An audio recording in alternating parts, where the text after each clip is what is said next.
Hi there, Todd Falcone. Welcome back to my office. Another blog post today. This one is on the subject of three-way calling, a very, very critically important thing that you should be doing in your network marketing business. And if you are prospecting and out in the field yet not converting prospects into distributors and you're not doing three-way calling, that might be a clue as to why you're not closing the kind of business that you should be closing. So this is part one of two videos I'm going to do on three-way calling, and I'm going to talk about how to set up a three-way call and then the technical side of doing a three-way call. And today it's going to be talking about how to do a three-way call, the technical side of it on a landline telephone, and then part two, which will be in another video, will be how to do it on a cell phone, which is a little bit different. So first of all, here's the deal.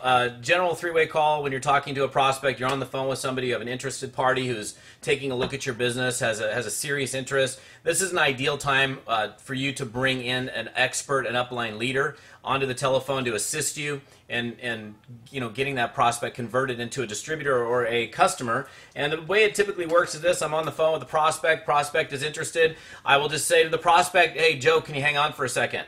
I will not ask the prospect, "Hey, listen, can you hang on for a quick second so I can get my sponsor on the phone so he can close you since I can't?" No, none of that. What I'm going to do is just say, "Hey, Joe, hold on for a second," okay? And everybody's heard "hold on for a second" at least 1,000 times in their lives, so they're just going to hold. That's what they do when you say, "Hey, dude, hold on for a second." And all I do is I press the flash button on the phone. I'm already on the phone with the prospect. There's a little flash button on here, and that's going to give me another dial tone. Obviously, you need to have three-way calling set up on your telephone, so call your local phone company if you don't have it set up and get it set up. That's critically important. You've got to have it. So I'm already on the phone with the prospect, okay? And I just say, "Joe, hang on a second." I press the flash button. It gives me a dial tone. I then dial my sponsor's phone number, and then it rings.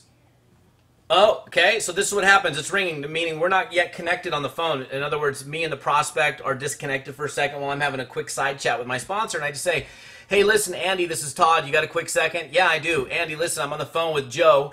Joe's a former mortgage broker. He's a successful guy. He's taking a look at the business. Do you have a couple minutes to talk to him?" And Andy's going to say, "Sure." And then I press the flash button again. Now it brings all of the parties together, and I say, "Joe, are you back with me?"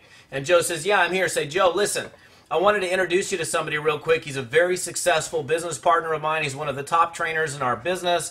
He's a very, very successful entrepreneur and also somebody that you'd also be working with. I wanted to get you guys introduced. Andy meet Joe, Joe meet Andy." And then I zip up my lips and I say nothing. And I listen, use my ears, both of my ears. I pay attention to what Andy's saying to my prospect, Joe. That's a learning experience for you. Very, very powerful learning experience, by the way. I don't interrupt. Say, "Andy, don't forget to tell him about the compensation plan." "Oh, Andy, don't tell him." No, I just wait because my upline leader is an expert. That person knows what to do. And he's going to interact with the prospect. By the way, if you notice the way I introduced Andy, I didn't say, "Hey, Joe, meet Andy." I did what's called upline edification. I basically built Andy up, built some respect up, so this person's going, "Hey, I'm on the phone with a leader, a successful person." And I'm just going to essentially say a few points that are true. Truth is very important. A few points about my upline leader, my expert that I'm bringing on the line, and I do the introduction. At the end of that, when my upline is done, he's going to let me know. Say, "Todd, are you still here?" "Yeah, I'm right here." And at that point, chances are that if you're working with somebody who's really good, they probably helped you get that much closer to a close. So I'm going to let Andy go, boom, and I'll press the flash button again. That will then disconnect Andy, and I'm back with the prospect. I'm going to say, "Joe, are you back with me?" "Great." "Well, super. I mean, let's get you started." At that point is essentially probably what's going to happen if my upline sponsor does it properly. So the technical side is pretty simple. You're on the phone with a person. You press the flash button. It's going to give you a dial tone. You then dial their number. It's going to ring. This means that you haven't flashed back yet. It's going to ring. Your sponsor answers the phone. "Good afternoon. Hey, Andy, this is Todd. We have a quick second?" "Yeah, I do."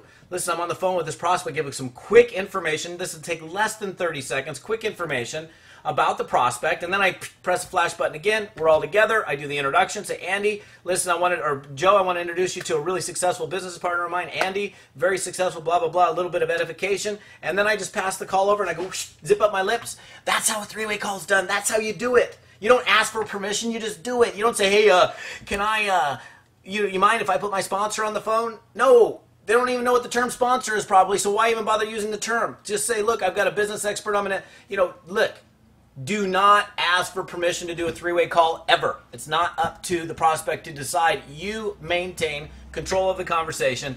That's how, and by the way, you can also do it on a phone like this is my old Radio Shack landline phone. Well, I can pick up the phone just like this, be on the phone with the prospect, and I can just depress, let me get this camera thing here. Whoa, now I'm a little confused. There we go. I can just press this button right here and go like that, and it'll give me a dial tone. It's the same thing as a flash button. Most phones have a flash button like this one does right here. It's actually just the green button, and if you can read it right there, I don't know if you can, it says flash right there. See that? Flash. That means you could flash over.